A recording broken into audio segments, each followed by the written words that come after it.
off a dirt road near an opening, but they should never veer around. Riders who recommend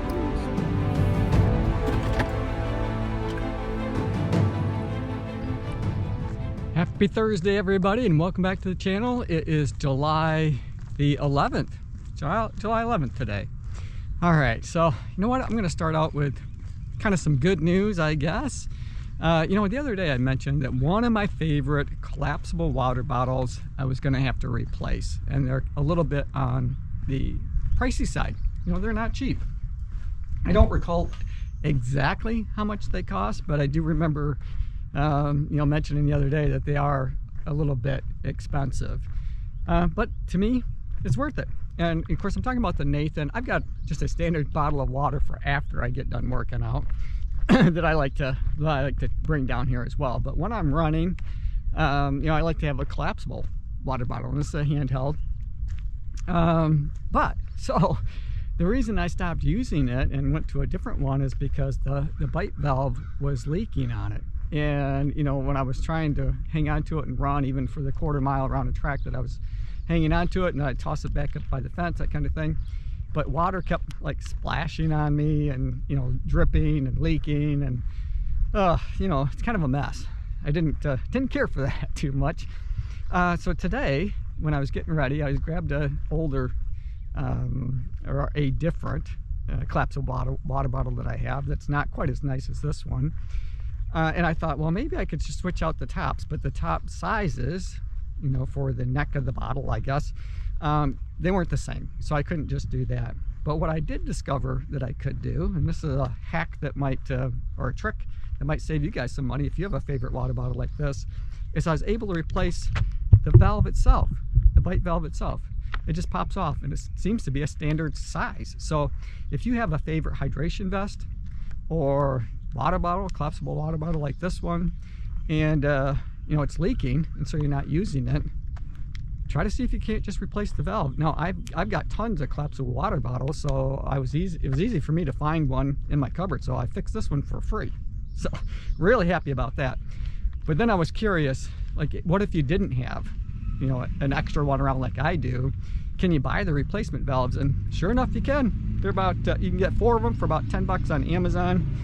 And if I recall, this water bottle itself with the jacket and all that kind of stuff, the handheld, oh gosh, I want to say it was somewhere between $30, $40, something like that. So you can save yourself a lot of money and still be able to use your favorite hydration product, whether it's a water bottle or a hydration vest, by replacing the valve if that's the problem. So anyway, thought I'd just share that with you.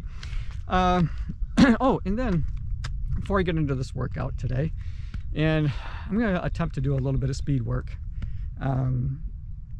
today. So that's the plan, as I stop and kind of stutter on that bit there for a second. But nothing too crazy. I'll probably run, you know, like 4 intervals, something like that at some point. But I'll warm up first. Probably take, you know, 20 minutes to warm up before I get into doing any kind of interval work itself. Just make sure that I'm good, loose, and ready to go. But one of the questions that I have for you guys that use Stride is, I've got a couple of workouts that when I go to open them to look at the data, and this was true for yesterday's workout, in fact, it says that it can't be loaded.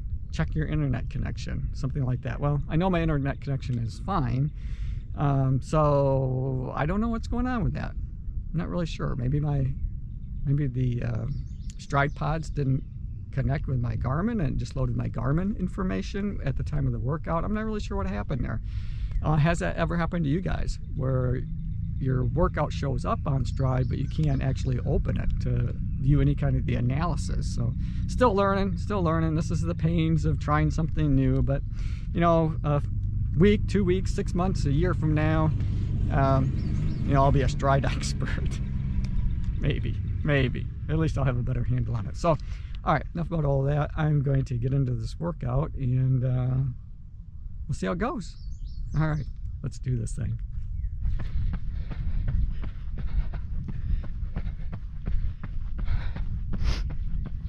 Oh, so I'm a little out of breath. I completed that first 12 minutes, and then I went into doing some really short speed work. So I did 1 minute interval, 2 minutes recovery, 1 minute interval, and then 4 minutes recovery, which is what I'm in right now. Oh man, all that time off of running sure took its toll on my speed work. Oh my gosh, it was only 1 minute, but it seemed to take forever.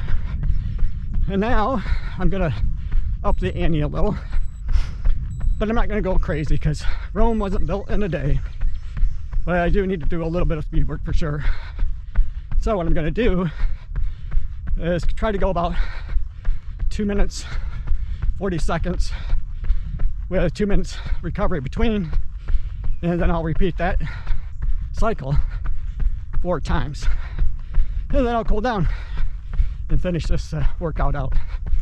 All together it should be somewhere around 50 minutes, 55 minutes if I did the math right, but don't count on it.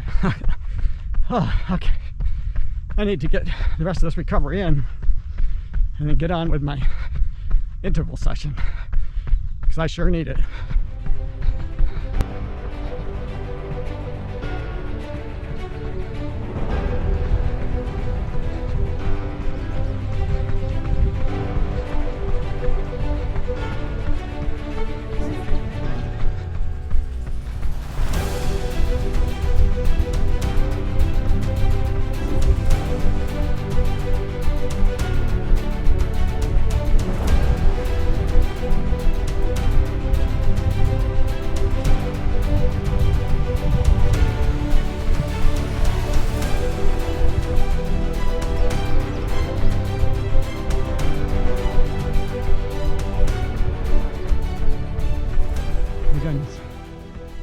That workout is done. Whew, gotta save it. Oh, I'm terrible at remembering to do that sometimes. I'm gonna say somewhat hard today. I felt normal, just felt tough. Guess that's the way a workout should feel, but not too tough, So still trying to find that balance between improving my fitness and running the risk of injury, because that would be devastating to me. Okay, all right.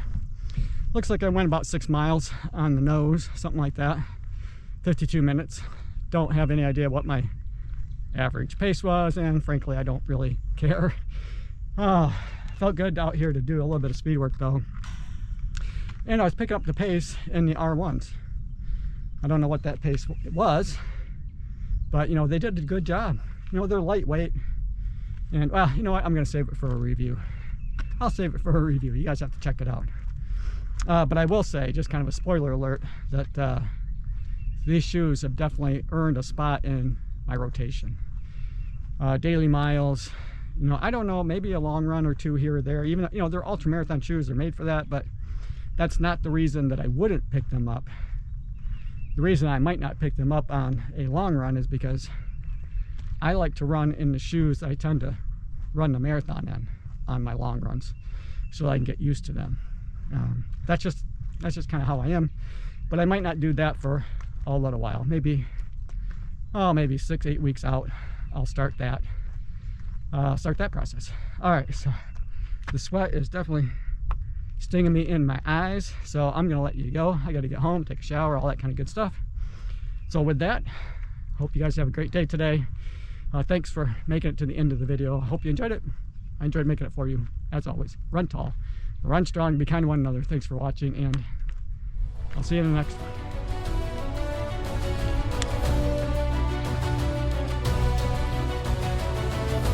Music licensing reimagined.